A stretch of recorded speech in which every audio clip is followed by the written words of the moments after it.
અમે એગ્રીટેક ઇન્ડિયામાંથી આવ્યા છે તો તમને ખોળ ને ખાતરનો ઉપયોગ કરાયો બરોબર.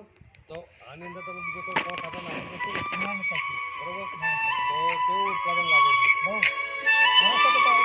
10 ગણું ઉત્પાદન. અને ઊંબી બી ભરાવદાર છે બરોબર. હેલો. તો હા બસ નીકળીએ અમે, તમે આવી જાઓ.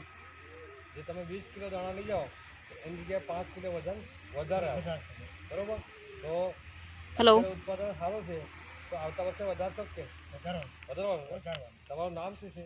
ગામના ચિત્રાભાઈ ગોપાલભાઈ. અચ્છા. તાલુકો ગરબાડા, ગામ દાદુ. અચ્છા.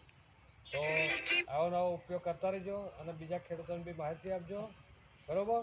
અને ઉત્પાદન તમને વર્ષે આની અંદર વધશે ને તમારી જમીનમાં બી સુધારો આવશે બરોબર. અને બીજું કંઈ અમારા લાયક પૂછવા જેવું હોય તો કહી શકો. ના સાહેબ પૂછવા જેવું નથી, પણ હવે ઓળખવા જે આપણે તમે આપ્યું છે ને એમાં તમે મને છે ને 2 ગણા ફરી થઈ હશે. 2 ગણા ફરી થઈ પાણીમાં શોષણ વધારે થઈ ગયું. એક પાણી ઓછું થઈ ગયું. એક પાણી ઓછું થઈ ગયું. એક પાણી ઓછું થઈ ગયું. જમીનમાં ભેજ રહી ગયો. જમીનમાં ભેજ રહી ગયો. જમીન રહી ગઈ ઠંડક બરોબર. એમ બરોબર ટાઈટ નહીં થાય. ટાઈટ નહીં થાય.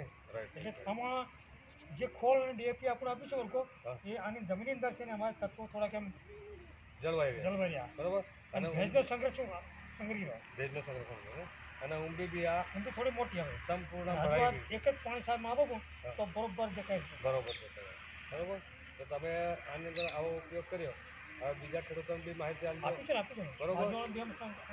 એમ તમારે ચેકિંગ કરીશું બીજું કે અમુક એ લોકોને બોલાવીશું કે ભાઈ આ પ્રમાણે છે આ ખાતરમાં ઓળખું વાપર્યું છે દેખો આ તમે આનો એક વખત ભાવ હવે દેખો આ ઘઉંની જાડાઈ બી કેટલી બધી છે બરોબર.